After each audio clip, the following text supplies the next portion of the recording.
This episode is brought to you by Marvel Studios' Captain America: Brave New World, starring Anthony Mackie as Captain America and Harrison Ford as President Ross. Don't miss the explosive return of Captain America as Sam Wilson uncovers a mysterious plot that threatens to destabilize the globe and confront an enemy that has the entire world seeing red.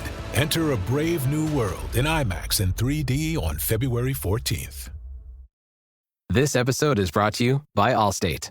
Some people just know they could save hundreds on car insurance by checking Allstate first, like you know to check the date of the big game first before you accidentally buy tickets on your 20th wedding anniversary and have to spend the next 20 years of your marriage making up for it. Yeah, checking first is smart. So check Allstate first for a quote that could save you hundreds. You're in good hands with Allstate. Savings vary. Terms apply. Allstate Fire and Casualty Insurance Company and Affiliates. Northbrook, Illinois. You know what's smart? Enjoying a fresh gourmet meal at home that you didn't have to cook. Meet Factor, your loophole in the laws of mealtime. Chef-crafted meals delivered with a tap, ready in just 2 minutes. You know what's even smarter? Treating yourself without cheating your goals. Factor is dietitian approved, chef prepared, and you plated. Pretty smart, huh? Refresh your routine and eat smart with Factor. Learn more at factormeals.com. Thanks for choosing this free Anfield Index podcast. If you'd prefer to listen to this or any of our other shows without adverts, then now's the time to check out Anfield Index Pro. With AI Pro, you can supercharge your entire listening experience. You'll not only get all of our podcasts without the ads, but you'll have them far faster with our Quick Publish feature available exclusively for subscribers. AI Pro also puts you in the heart of our sound studio, with an option to listen to many of our shows live and interact with the podcasters in real time as the shows are recording. Upgrading couldn't be easier. AI Pro is available on all popular podcast platforms. Just head on over to AnfieldIndexPro.com and get started today.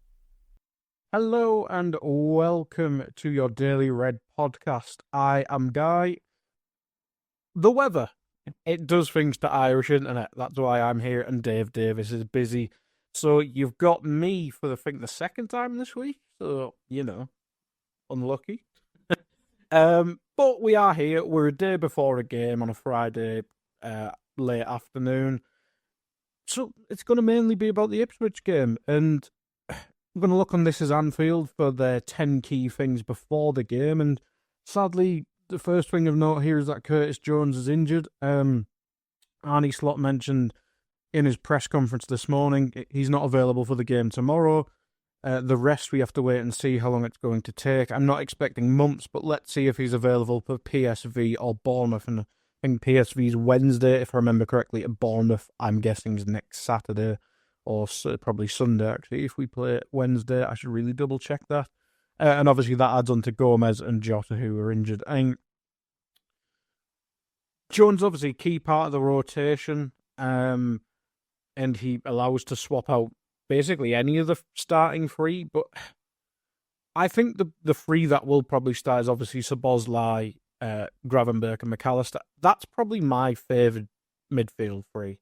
I think that's the best balance. I think Jones can bring something unique, but I'm not sure if he can bring something as unique as, say, Szoboszlai in the number 10, who had such a level of physicality and running power not many in the squad, not many in midfielders in world football can add, especially from a number 10 position. So yeah, I mean, it's annoying that he's injured and it doesn't let us rotate, but the PSV game, I mean, it'd be nice to win all of our Champions League games, but why wouldn't Morton or Endo or Elliott be able to play in that game from the start? And if he's back for Bournemouth, you'd imagine be on the bench if he's just coming back from injury, and hopefully that means we get to rest one of the some of the starters in midfield and they'd be fresh for Bournemouth. But yeah, I mean, it's a shame for Jones because he's had a mixed season. I think it's mostly been good. Same for everyone really who's played a significant role this season. It's just, I think the form started to drop off a little bit before this injury anyway. But the injury, it's always been an issue with Jones when he gets into a good swing of things, whether he's fourth midfielder, or one of four. That's probably a better way to put it. He'll pick up an injury, and then it always seems to be restarting the process, and just a bit annoying. It's a bit annoying, really, but it's been an issue his entire Liverpool career. The weather, a concern again. I mean, why I'm on this podcast is probably going to answer that question. I mean, I'm guessing it will. I mean, obviously I'm on the east side of the country, and it's bad enough here. We've not had any power outages or anything yet like that yet. I'm not sure what it's like in the northwest. But I think they've got a red weather warning over on that side. I think mine's only orange, or it was last time I checked. It was yellow last night, but I think it got upgraded to orange. And now we have the sports. God, speaking of weather on a football podcast, but it will be interesting. Obviously, the one that got cancelled was at Goodison, and I'm not sure how the Storms actually compare with each other, but you'd imagine Anfield, Dave made these points on yesterday's show, it's much more a modern stadium, or modernised stadium than Goodison is. You'd think it'd be all right. It's just whether it's actually safe for people to get in there. I mean, it's probably not more about the players, it's more about people arriving to the stadium safely. But yeah, it would be interesting. I mean, we play at 3:00. There'll be a lot of games in jeopardy, you'd imagine, on the West Coast, but I suppose Liverpool is the West Coast team. Hopefully not, because you don't want, like, it's nice having games in hand, but you can't just want to hopefully get the win, get the points on the board, and get stuff done. But if we are playing in these conditions, just don't make them an excuse, because we've seen it in the past. Like, was it the United game when it was snowing horrendously, and there was some people trying to make that an excuse, and he's like, yeah, the weather. I mean, it's Arsenal fan TV stuff when you start blaming the weather. What did This Is Anfield say? The good news, though, is that Saturday's expected to be sunny and a calmer day for the wind before yellow warning on Sunday. So, if weather people are correct, should be fine. It should be fine. Ipswich arrive in the relegation zone. Yeah, I mean, considering they get a decent amount of plaudits, Ipswich just seemingly aren't getting the results. They do have some interesting players, like when Liam Delap's getting a lot of plaudits. They've just signed that Enciso from Brighton on loan, who I think a lot of people were interested in two seasons ago when he had the second half of a season where he was just bloody excellent for Brighton. So it'd be fun to see him find form again. Hopefully not against us, obviously, but they do have some really nice players coming through. I mean, this is Anfield name Enciso as well, to be fair to them. They've named what the predicted Ipswich side: Walton in goal, Twanzebe, O'Shea, Greaves, Leif Davies, Phillips, Cajuste. Let's go with that. Johnson, Hutchinson, Philogene, and Delap. I mean, Hutchinson's been talented when I've seen him. Delap, the same. Philogene was really good in the Championship. He didn't really get a chance at Villa, or maybe he just wasn't ready for that level at Villa. Cajuste, that's probably not how you say his name, but he looks decent when I've seen him. The defence looks a bit messy. There's an article from one of the Stat Me Up podcast, if you want to read that, or just go watch the YouTube, or listen to it via wherever, discussing Ipswich's leaky defence and how it's actually overperforming at the minute. Yeah, it's probably a game we should be able to score. I mean, we're playing against a team that's in 18th, I think. Goals should be natural, but yeah, I'd probably say the attack's more interesting than the defence. That's probably how you'd word it politely. Predicted side for us, or potential starting 11 for us. They've gone with Alisson, Trent, Ibu, Van Dijk, Robertson, and then in midfield we've got Gravenberch, Szoboszlai, McAllister with no Jones. You'd probably expect that. And then up front, they've gone Gakpo, Salah, and Diaz.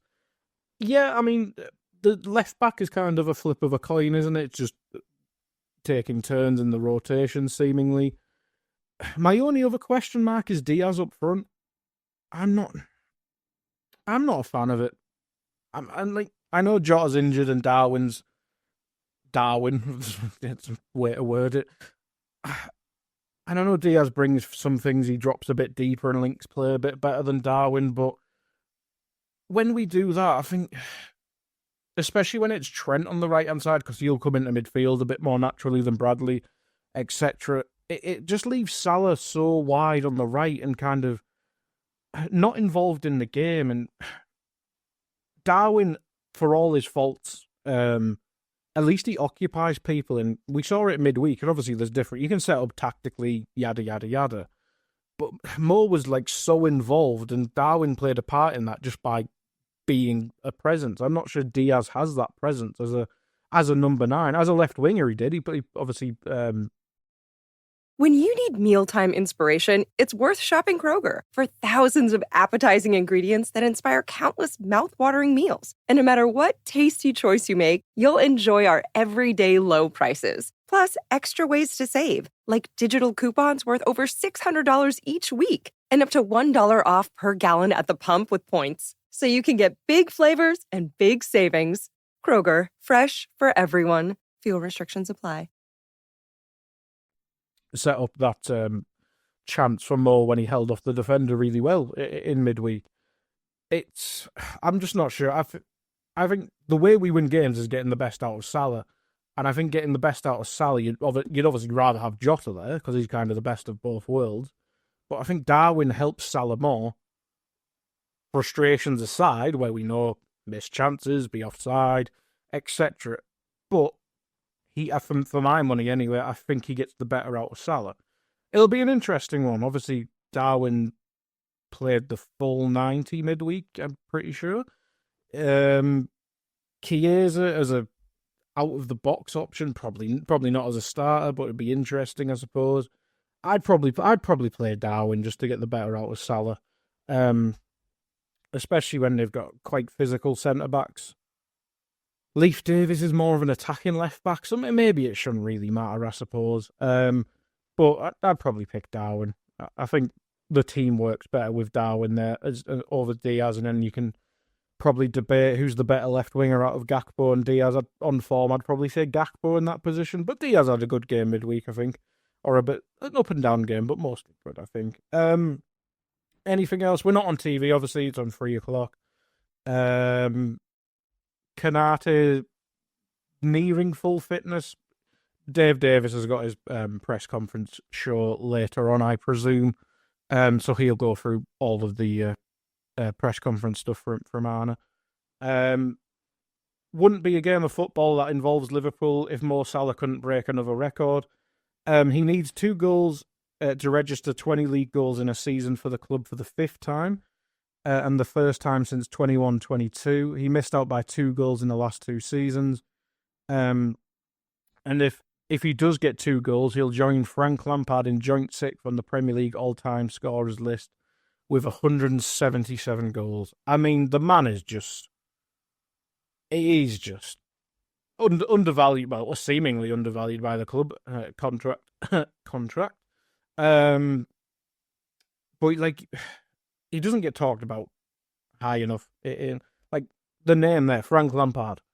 Whatever you think about him, the Gerrard Scholes, Lampard debate, whatever, it gets dragged up. But that man was like a Premier League staple from, what?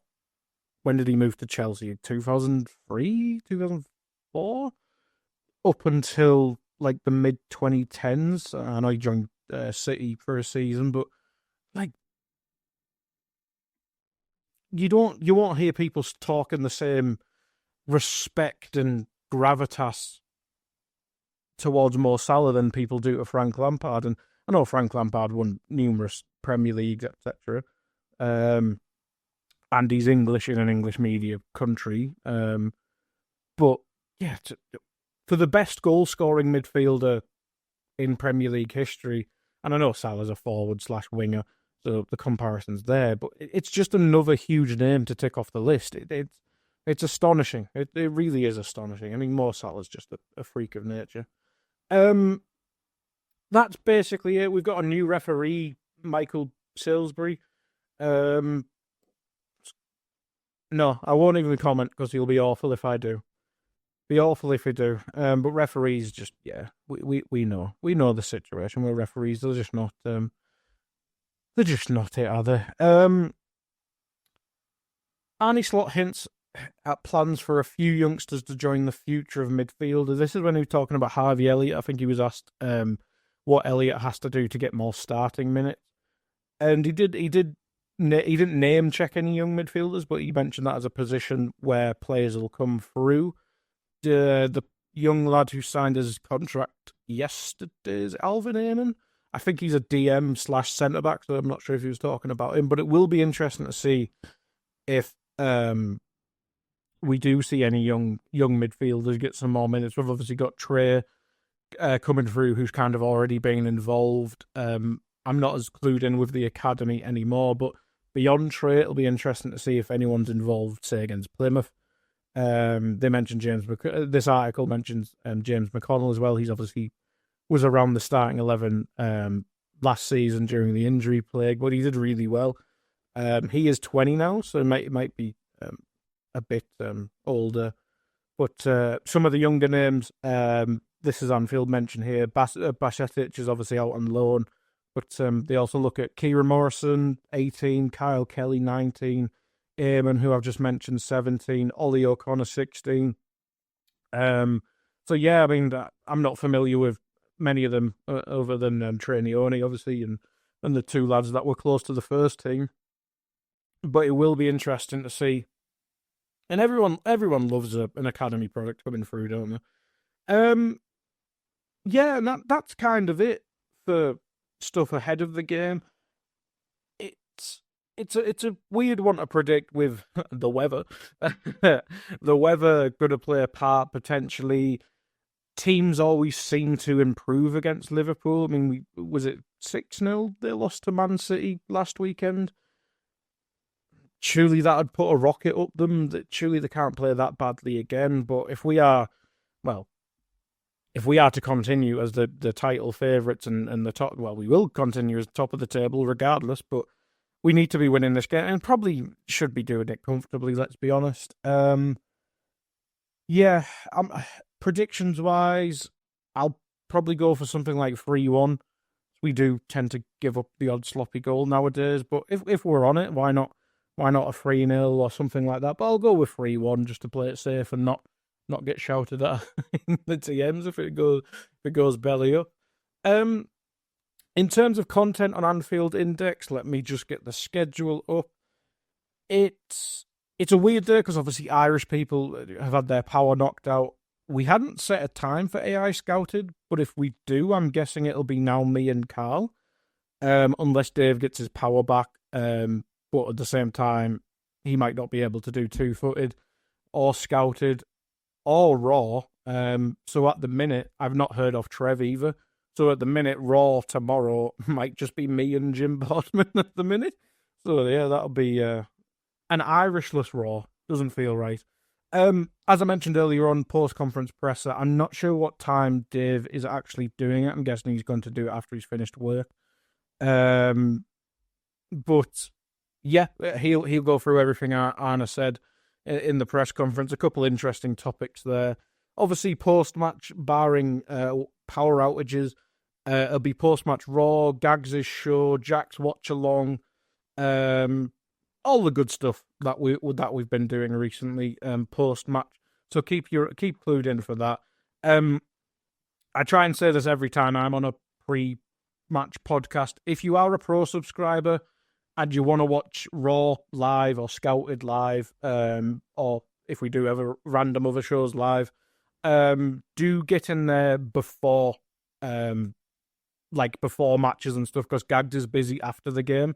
So if you're new to Discord and you need your permission sorting, contact Gags on join the Discord at Gags and he'll sort you out. But if you do it after the match, he'll be busy with YouTube and you'll probably miss like 45 to an hour of post-match Raw, which is basically like a quarter of the show, but you don't miss that quarter of the show. But yeah, if you want to get in the Discord, do join that. There's links all over our social media and stuff like that. And if not, just ask me and I can grab you a link. But thank you for listening, everyone. Not the busiest day news-wise, but we have a game tomorrow. So, up the Reds. We hope you enjoyed listening to this Anfield Index show. Please be sure to subscribe to our channel so future podcasts find their way to your device automatically. There's nothing quite like fan engagement, and we'd love to know what you think of anything discussed on this show. The best way to get in touch is over on our free Discord community, where both podcasters and listeners debate the hottest LFC topics 24/7. Sign up free now at AnfieldIndex.com/Discord. You won't regret it. You can also follow us on Twitter at Anfield Index and find us on Facebook by searching for Anfield Index. Oh, and before you go, we'd love it if you could leave us a 5-star review on your favourite podcast app. It only takes a couple of seconds, and it means the world to the people who create these free shows.